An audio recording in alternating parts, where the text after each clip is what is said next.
BNP একটি বিশাল দল। টেকনাফ থেকে তেঁতুলিয়া এমন কোনো প্রান্ত নাই, গ্রাম নেই, মহল্লা নেই যেখানে বিএনপির সমর্থক, কর্মী, নেতার অভাব রয়েছে।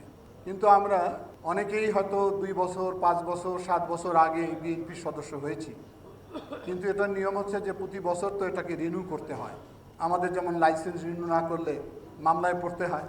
কিন্তু আমরা এটাকে অনেকটা অবজ্ঞা করেছি এতদিন। সে কারণেই উনি কর্মসূচি দিয়েছেন, যারা আমরা ইতিমধ্যে সদস্য আছি বা সদস্য হয়েছি বা কমিটিতে রয়েছি, আমাদের সদস্য পদটাকেও নবায়ন করতে হবে। এটি হলো একটা দিক।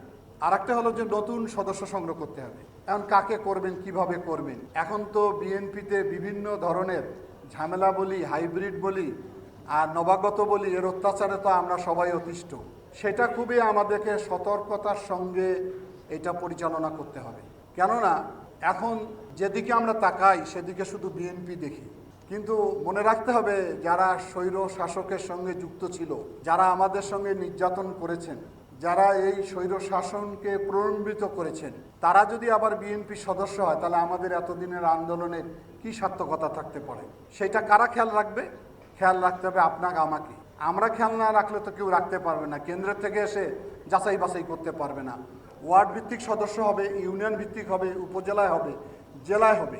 সুতরাং ওয়ার্ডের দায়িত্ব হচ্ছে গ্রামে কারা সঠিক বিএনপি এবং জাতীয়তাবাদী আদর্শে বিশ্বাস করে, কারা শহীদ রাষ্ট্রপতি জিয়াউর রহমানের এই আদর্শের অনুপ্রাণিত ব্যক্তি, কারা আমাদের দেশনেত্রী বেগম খালেদা জিয়ার নেতৃত্বের প্রতি আস্থা এবং বিশ্বাস আছে, কার আগামী দিনের রাষ্ট্রনায়ক তারেক রহমানের এই যুগান্তকারী নেত্রীর প্রতি অবিচল বিশ্বাস রয়েছে, তারাই এই সদস্য হওয়ার যোগ্যতা অর্জন করবে।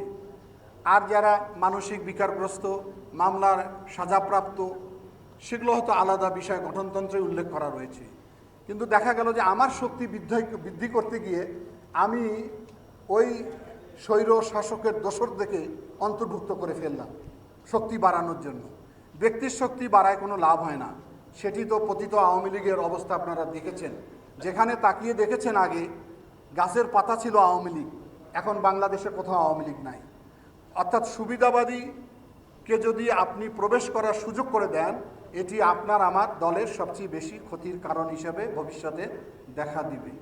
একটা মতাদর্শে যে বিশ্বাস করে, যে মতাদর্শে সে স্লোগান দিয়েছে, যে মতাদর্শকে ধারণ করেছে, সে সহজে কোনোদিন পরিবর্তন হবে না, হওয়ার প্রয়োজনীয়তা নাই।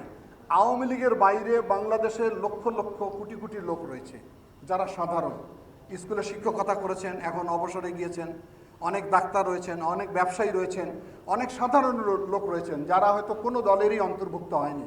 তারা যদি বিএনপিতে আসতে চায়, তাদের ব্যাপারে যদি কারো কোনো আপত্তি না থাকে, তাদেরকে আমাদেরকে সদস্য করতে কোনো আপত্তি নাই।